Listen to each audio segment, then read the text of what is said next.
सबैमा नमस्कार। म ज्योतिषी रविन्द्र पराजुली। आज म यहाँहरू माझ कुरा गर्दैछु ग्रस्तोदित खण्डग्रास चन्द्र ग्रहणको बारेमा। दशबिन यो 2082 सालको फागुन महिनाको 19 गते मंगलबार एकदम भयंकर ठूलो ग्रहण लाग्दैछ। यो ग्रहणको प्रभाव के रहला, ग्रहणले के होला भन्ने आम तपाई हामीमा जिज्ञासा रहन्छ। ग्रहण कति बजेदेखि हो, ग्रहणको समयमा के गर्ने, ग्रहणको समयमा के गर्दा राम्रो हुन्छ, के नगर्दा राम्रो हुन्छ, विशेष गरेर सुत्केरी महिलाहरूले विशेष ख्याल गर्नुपर्छ भनेदेखि एकदमै ध्यान दिनुपर्ने कुराहरू भनेको रोगी बिरामीहरूले एकदमै ख्याल गर्नुपर्ने यो ग्रहणको समयमा। किनकि सूर्य चन्द्रमाबाट प्राप्त हुने परावैजनिक किरणहरू पृथ्वीमा छरप्रष्ट रूपमा झरिरहेका हुन्छन् र त्यसको इम्प्याक्ट आम तमाम जो कमजोरी छ, रोगी छ, त्यस्ता व्यक्तिहरूलाई बढी पर्ने गर्छ। सामान्य कुराबाट शुभारम्भ गरौं। मार्च 3, 2026 मंगलबारको दिन लाग्दैछ खण्डग्रास चन्द्र ग्रहण। यो ग्रहणको समय कति छ भन्दाखेरि यो ग्रहणको समय छ 2082 साल फागुन महिनाको 19 गते मंगलबार बिहान 9:03 देखि भोजन निषेध भनिएको छ। 12 घण्टा अगाडिदेखि चाहिँ भोजन गर्नु हुँदैन। खानपानमा हरेक कुरामा सावधानी अपनाउनु पर्छ। कस्ता व्यक्तिले भोजन गर्नुहुन्छ त भन्दा वृद्ध व्यक्तिले हुन्छ, आतुर व्यक्तिले हुन्छ, बालकहरूले हुन्छ र जसलाई औषधि खानुपर्ने अत्यावश्यक हुन्छ त्यस्ताले भोजन गर्न पनि कस्तो अवस्थामा गर्ने, पानीमा कुश राखिदिने, कुश राखेर त्यो कुशले प्युरिफाइड गरिदिन्छ, नराम्रा चिजहरूलाई कुशले चाहिँ नाश गरिदिन्छ अनि पानी आदि पिउन मिल्छ, भोजन आदि गर्न मिल्छ। र ग्रहणको समयको कुराकानी गर्दाखेरि यो ग्रहण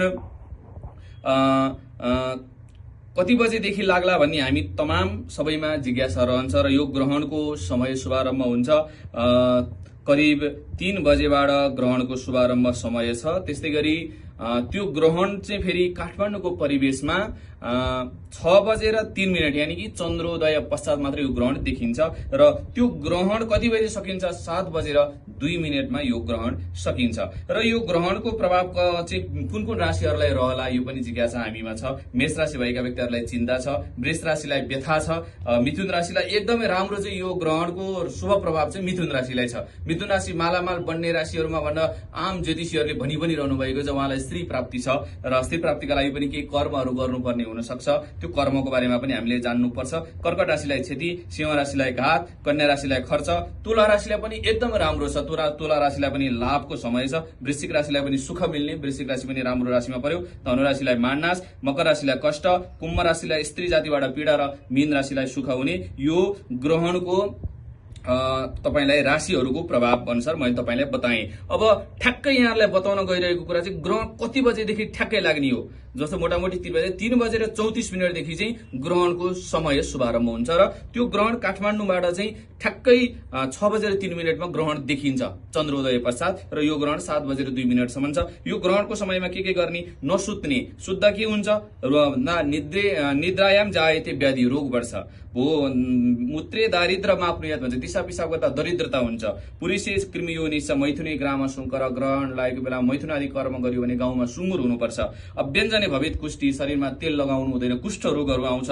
भोजन गर्दाखेरि अधोगतिमा प्राप्त हुन्छ। खानेकुरा सकेसम्म विचार गर्नु होला र बन्धने च भवित सर्प बधे च नरकम ब्रजेत भनिएको छ। यो ग्रहणमा के गर्ने भन्दा हामीहरूले नुहाई धुवाई गर्ने, शुद्ध जप गर्ने, पाठ गर्ने, पूजा गर्ने, ग्रहणमा के दान गर्नुहुन्छ भनेर पनि मेरो चाहिँ एकदमै सुप्रेमी दर्शकले यहाँ प्रश्न गरिरहनु भएको थियो गएको भिडियोमा।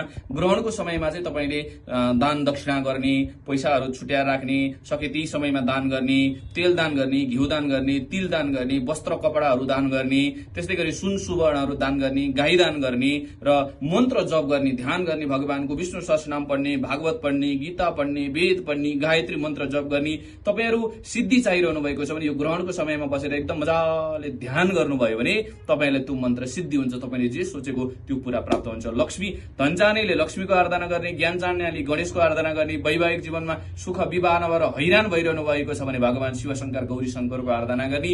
यो छोटो भिडियो मैले यहाँलाई बताएँ। थप जिज्ञासाहरू तपाईँ राख्दै जानुहोला। म आगामी तपाईहरुका जिज्ञासाहरूलाई समाधान गर्न म निरन्तर तपाईहरुको माझ रहिरहनेछु। हस्त दिग्दर्शन ज्योतिष परामर्श केन्द्रलाई सधैँ माया गरिरहनु होला। यहाँहरुको सबैको दिन मंगलमय बनोस्। हस्त हरिओम, नमस्कार।